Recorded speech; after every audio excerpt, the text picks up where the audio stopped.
la coda, ¿no es cierto?, de un proceso que partió el 28 de abril, y en esta coda yo quiero hacer una apertura, y una apertura a, como decía Elisa Loncón, a la pluriversidad, pero una pluriversidad de interculturalidad y diálogos interespecies.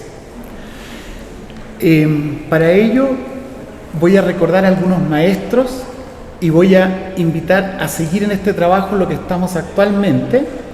Martín Giancamaño, me imagino, está arriba en el tercer piso preparando ya. Siempre estamos en distintas partes, pero lo que les voy a mostrar es algo que estamos trabajando con él.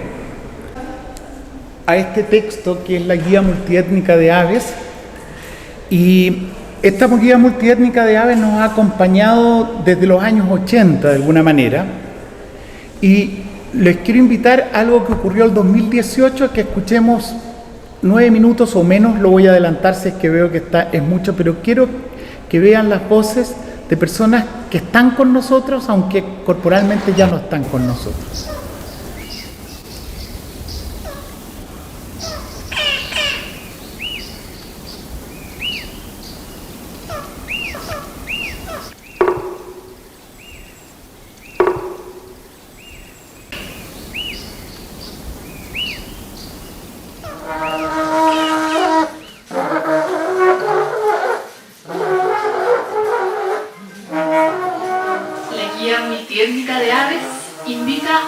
Revolución biocultural que requiere un cambio en la educación formal y no formal. A través de las múltiples voces de aves y desde los saberes y prácticas de los pueblos originarios, la cultura yagán y mapuche, como desde las ciencias y la filosofía occidental, plantea desde el sur del mundo una demanda relevante para la sociedad global. Dice un poema por ahí que si se calla el cantor, calla la vida, porque la vida misma es un canto. Si se calla el cantor, muere de espanto la esperanza, la vida, la luz y la alegría. Esta guía multiétnica de aves de los bosques subantárticos de Sudamérica es un diálogo con los actores más conspicuos de los bosques, más presentes, ¿no es cierto?, las aves, aquellos seres que en las palabras de Cristina Calderón, ¿cierto?, familiar de Julia, en un tiempo lejano y ancestral eran humanos. Sabia lección del universo comprendido como un todo y en donde animales y seres vivos podemos ser personas. Esta es una obra colectiva coordinada por Ricardo, una obra verdaderamente interdisciplinaria con los saberes, ¿no es cierto?, del pueblo yagán, del pueblo mapuche, realizada con honestidad y respeto, que reúne diferentes saberes, todos ellos muy valiosos y significativos. Como en un panal, todos estos saberes confluyen como quehaceres laboriosos, como el del poeta Lorenzo Yapán a mi lado, cuyo hablar, cantar y sentir conlleva profundo conocimiento de la interdependencia radical de todo. Se inserta en una ética biocultural que ha trabajado tanto Ricardo con Francisca y que promueve un diálogo de complementariedad de saberes, una esperanza de ser cohabitantes del bosque y de generar estrategias para su conservación con todos los seres que pueblan estos espacios, una compleja biodiversidad, incluida la moral. Nunca me olvido, Julia, cuando llega tu mamá, la señora Úrsula Calderón, y toca la puerta. Nosotros habíamos pasado un tiempo con Francisca Mazardo, y cuando golpea Úrsula, dice: me acordé. Y habíamos desarmado los equipos de grabación. Y no volvió nunca porque Huichoa. Ese es el nombre de la yoica. Y no estaba en la guía. Y sabía, entonces estábamos con el profe de música, Norberto González, tuvimos que volver, armamos todo de nuevo y grabamos la voz de Huichoa.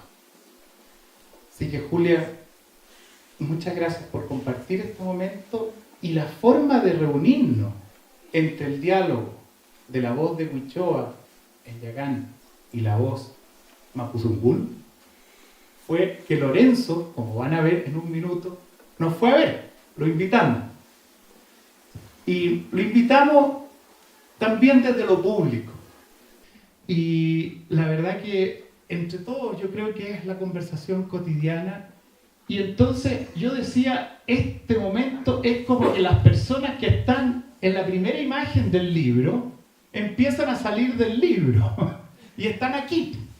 Yo algo parecido había visto en El nombre de la rosa, una película de Woody Allen, pero esto es más cercano, más cercano. Y mirándolo fuera de reencontrar aquello, me di cuenta de dos cosas. Una, que tanto los pueblos originarios como las aves de los bosques habitaban los bosques. El habitar ocurre en el momento en que uno está en un lugar y con su estar allí vive armónico con él, y en esa armonía lo que resulta es que lo cuida. Y cuidar significa tomar algo de él y devolver, de modo que eso que tomó vuelve de otra manera y se conserva la armonía del lugar. Las aves hacen eso. Yo estuve un buen tiempo trabajando en el jardín. Yo les contaba los cuentos que mi mami me enseñaba, o sea, nos enseñaba. Así que hasta los días de hoy yo todavía mantengo todos sus cuentos y tratando de traspasar todo lo que yo pueda a mi etnia. Bueno, en el jardín quedaron todos siempre un montón de niñitos al lado mío, así como mi mami le gustaba hacer. Así que igual yo contenta de haber participado en este grupo de personas para mí muy importantes y contenta también porque siempre me recibieron con alegría, o sea, yo siempre me sentí muy bien, así que muy agradecido de todo y también de mi madre. Ahí sale ella, mi madre. Bueno, ella ya no está, pero queda toda la enseñanza de ella. El libro tiene un árbol frondoso con ramas. Y tiene apareado a la señora Úrsula, madre de Julia, con el pájaro carpintero, porque las primeras veces que estábamos conversando hablábamos de los pájaros que venían primero a la memoria. Y ella me contó que le gustaba el pájaro carpintero porque cuando iba a cosechar digüeñas, los pájaros carpinteros andaban por ahí. El digüeña, el hongo que crece sobre los códigos, las lenguas. Y en esa conversación se acordó de una historia que su padre le contaba a ella, Juan Calderón. Y el carpintero y la carpintera son descendientes de una pareja de hermanos que eran humanos. Y estos hermanos se enamoraron. Y la hermana como que sabía que no estaba del todo bien la cosa y rehuía al hermano. Y el hermano le invitaba al bosque y se le ocurre decir vamos a cosechar chaura. Y la chaura tiene los frutos rojos. ¿Sí?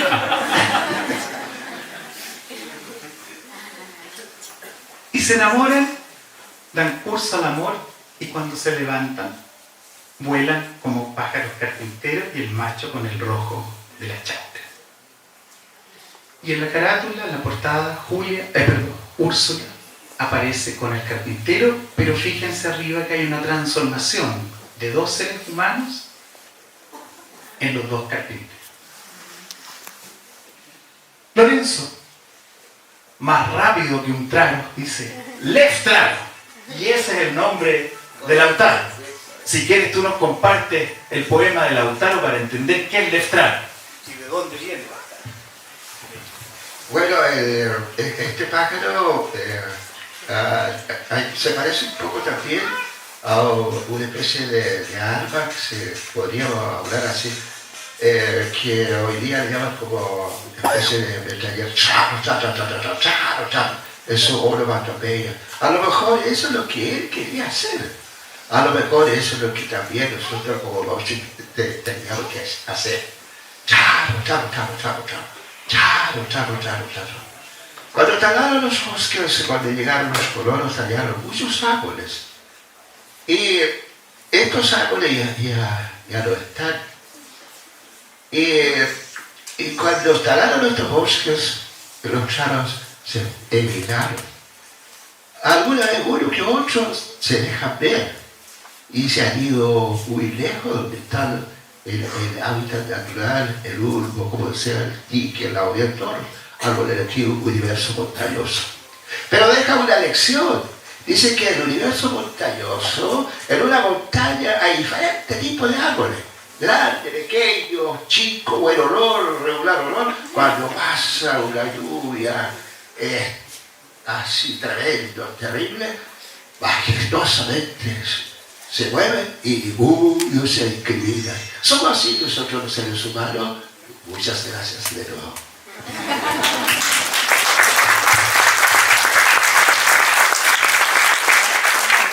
Lorenzo nos enseñó que Lautaro, el gran guerrero mapuche, es Lev Trago. Lev es rápido y Traro es el tra, el carancho. Y ahí entonces vemos que nosotros los seres humanos somos descendientes de las aves. Es un sentido inverso. En la historia de los carpinteros, desde los seres humanos nos transformamos en aves, y en la historia de Lorenzo, desde las aves a seres humanos. Pero tienen un elemento en común. Hay una relación de parentesco. Las abuelas, los tatarabuelos son aves, o en el otro caso, los tatarabuelos y tatarabuelas de los pájaros somos los humanos.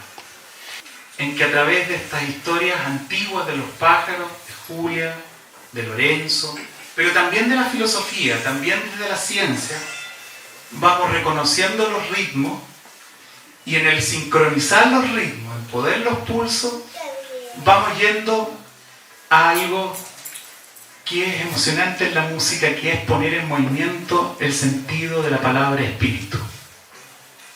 Espíritu significa respirar. Y el más escolástico de los filósofos griegos, Aristóteles, dijo: todos los seres tienen alma. Antes de Cristo, de alma está hablando, todos los seres respiran. Y de ahí viene la palabra animal, animado. Pero el pulso del pájaro, el pulso nuestro, viene del corazón. Y eso, un teólogo, matemático, lo llama la razón cordial, la razón del corazón. Y desde la música, esa razón del corazón, de un encuentro corazón a corazón, se puede poner en un ritmo, se puede practicar. Y en esa praxis musical viene el concepto final en que ya no es entender, sino que es disfrutar, es amarnos, es la poesía, es la sabiduría del cohabitar. La comprensión de considerarnos como cohabitantes, no meros recursos naturales o recursos humanos, recupera la dignidad de los diversos seres vivos, las diversas culturas, los diversos géneros.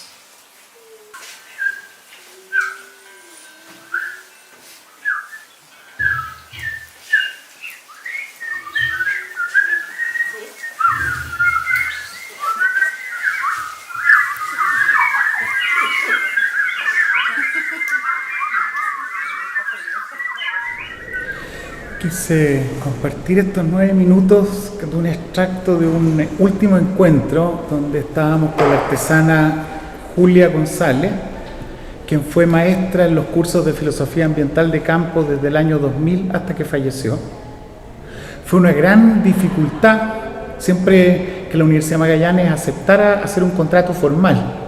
Fue uno de los mayores impulsos a crear instituciones complementarias a las universidades. En este caso con otra maestra mía, Mericalina Arroyo, con pelea fuerte, digamos, pero Rosy, ¿por qué esto? Pero ella se conmovió, Mary, al tejer una cesta, y en el tejido se comunicaron Julia y Mary. Julia nos dejó en octubre del 2022, pero sigue su legado. Venimos llegando con la maestra Elisa Loncón, con Martín Yancamán, de habernos encontrado con su sobrino Luis Gómez, con quien seguimos trabajando. También nos dejó Humberto Maturana, pero nos acompaña. Y también Victoria Castro, esta antropóloga en la zona aymara, en la zona quichua en el norte. Y así, en estos diálogos interculturales, interespecies, en coda, pero en apertura de esta vivencia que hemos tenido en esta conferencia, es cómo encontramos puntos de encuentro, no que se justifican, no que se validan, pero sí que convergen para una defensa de la vida en común. Y solamente con 3 o 4 ideas para dejar abierta la invitación, pero el trabajo de este libro fue durante 5 años, había estado en los 90, partimos principalmente con la señora Melinda, que no está en la fotografía, la señora Úrsula, la señora Cristina Calderón, su sobrino Luis Gómez, que está a la derecha abajo en la fotografía, al centro el maestro Lorenzo Yapán, que nos encontramos allá igual que nos encontramos en Puerto Saavedra, y más tarde una sobrina de otro hijo de Cristina Calderón, Mauricio Zárraga nos dijo: tenemos que invitar a una sobrina que vivía en Concepción, que es Cristina Zárraga, y Cristina Zárraga también había conocido a Elisa Loncón, y también llega con la energía, y ahora vive en Alemania, pero vive también con el pueblo yagán en venas que están abiertas. Los conceptos es algo que es real, algo que es vivido y algo que es metafórico, y en la guía multiétnica lo que hacemos es un diálogo de saberes. En este caso, el árbol de la vida representado por Ernst Haeckel, el árbol de la vida con Paola Bezzani a partir del ave preferida de la señora Úrsula, el pájaro carpintero, de la señora Cristina, el martín pescador o chequetej, Lana el carpintero, yo soy del chuncho, y para Lorenzo Yapán tienen que leer ¿Por qué el aguilucho? Se ha hablado harto del Lestraro, y para Lorenzo él tiene toda una historia del Lestraro, igual que muchas historias, pero escuchen esto en un diálogo interespecies. Van a quedar los audios para quienes quieran escucharlo acá, de las historias de Lorenzo Yapán con Lestraro y muchos otros pájaros, igual que de la señora Úrsula, la señora Cristina, de Mesoamérica, que nos visitaban algunas personas de Mesoamérica, los hombres de maíz, las mazorcas a los lados de las plantas, no en la cúspide como en Haeckel y Darwin, el hombre, pero sí compartiendo que tenemos un origen común. Y esto que me gusta mucho, que es Wolfgang Amadeus Mozart, que hace el papayeno, que también está, lo lamento mucho, nos hicieron cambiar varias veces de computador, pero se quedan con la música y la guía en el libro. Uy, se me va, se van a quedar con la curiosidad. No sé por qué funciona aquí.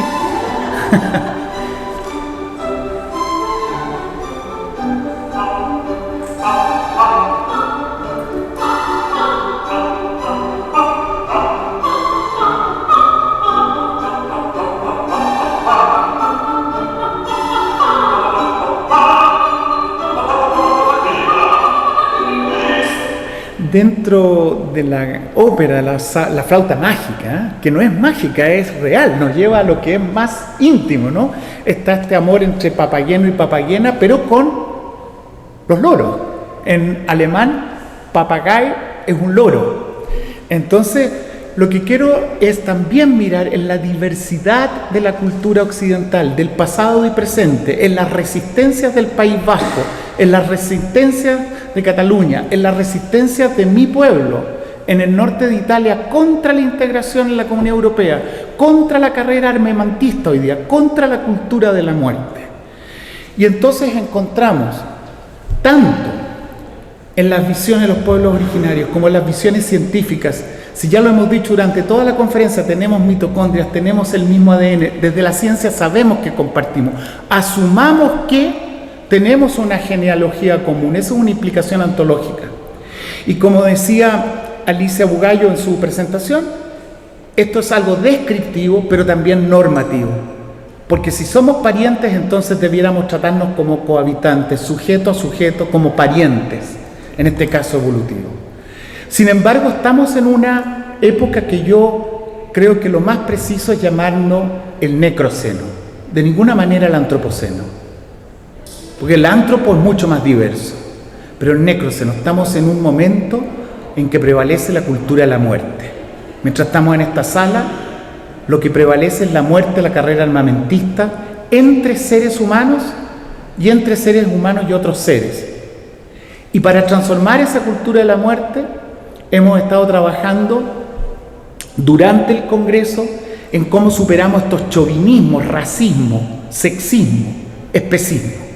Y ahí Sandra Baquedano nos ha remecido con su presentación en un alerta del ecocidio para salir de los especismos y muchas otras voces. Y simplemente presentarles esto que trabajó Michael Thompson con mucho más profundidad, ¿no es cierto? Esto de las relaciones de los cohabitantes, los hábitats, los hábitos, con sus dimensiones biofísicas, simbólico-lingüísticas, sociopolíticas, como decíamos, como también trataba Guillermo Marini.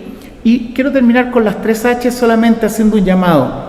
El concepto cohabitante surge en gran analogía con compañera, compañero, que es algo que nos acompañó a quienes somos laicos, pero que viene de compartir el pan. Y es una palabra que tiene un origen latino precristiano. Es decir, si vivimos en comunidad, compartimos el pan y debemos compartir el pan. Si yo me como todo el pan y te dejo sin pan, no te amo. Y además me voy a enfermar. Y eso es lo que vivimos hoy día. Y eso lo vimos con David Klass en sus presentaciones. La mayor parte de la población humana o tiene obesidad o malnutrición. No estamos compartiendo el pan. Bueno, tampoco estamos compartiendo el hábitat.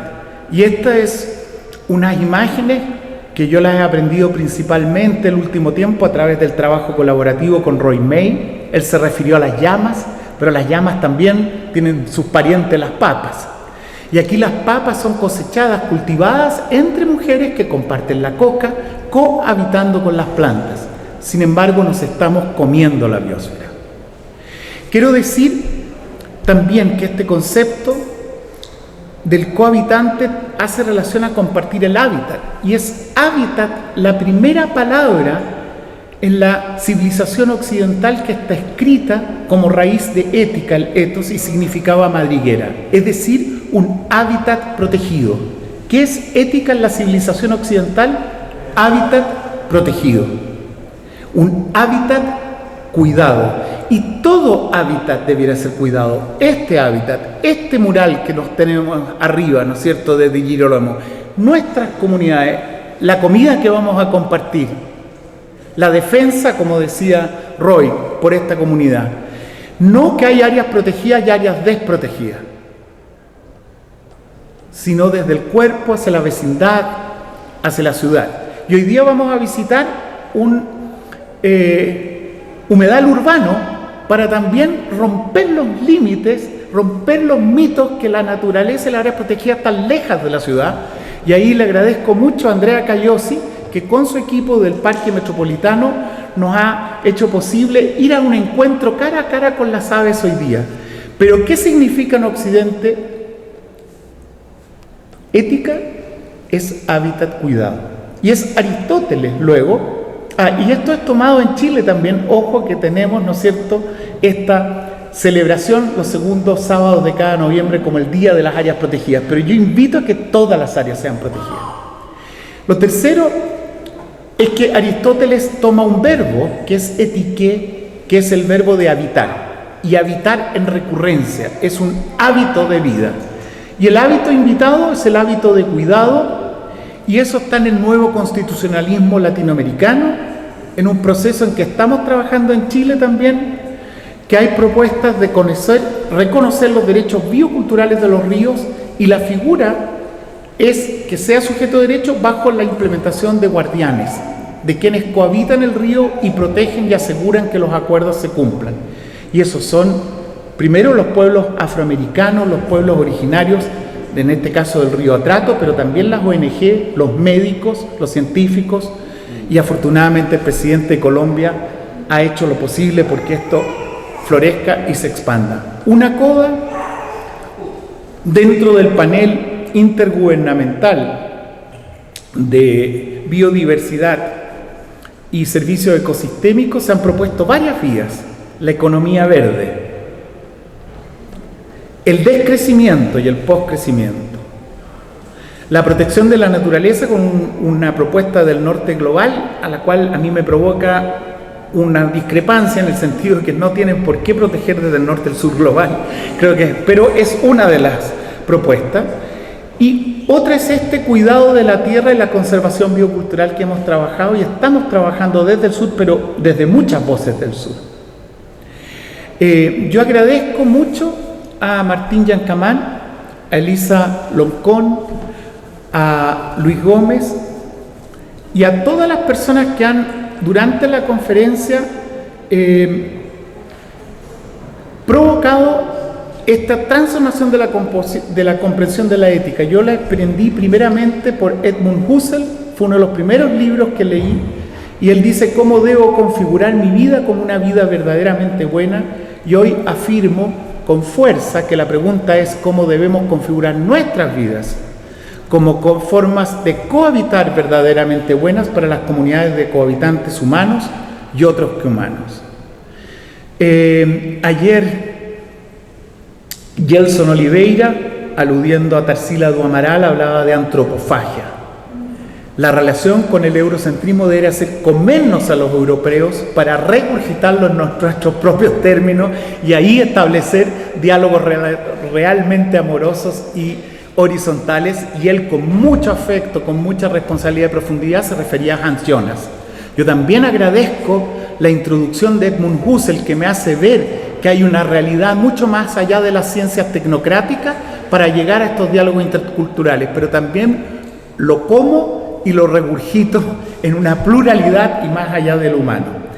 Finalmente, entonces, la idea es resignificar una ética basada en la comprensión de estos vínculos vitales entre los hábitos de vida y los hábitats protegidos para este bienestar de las comunidades de cohabitantes, tanto humanos como otros que humanos. Y las comidas compartidas creo que son una de las mejores celebraciones que podemos experienciar, y realmente creo que por agradecimiento y compartir con Martín Yancamán los invito a que tengamos el diálogo final arriba compartiendo las comidas.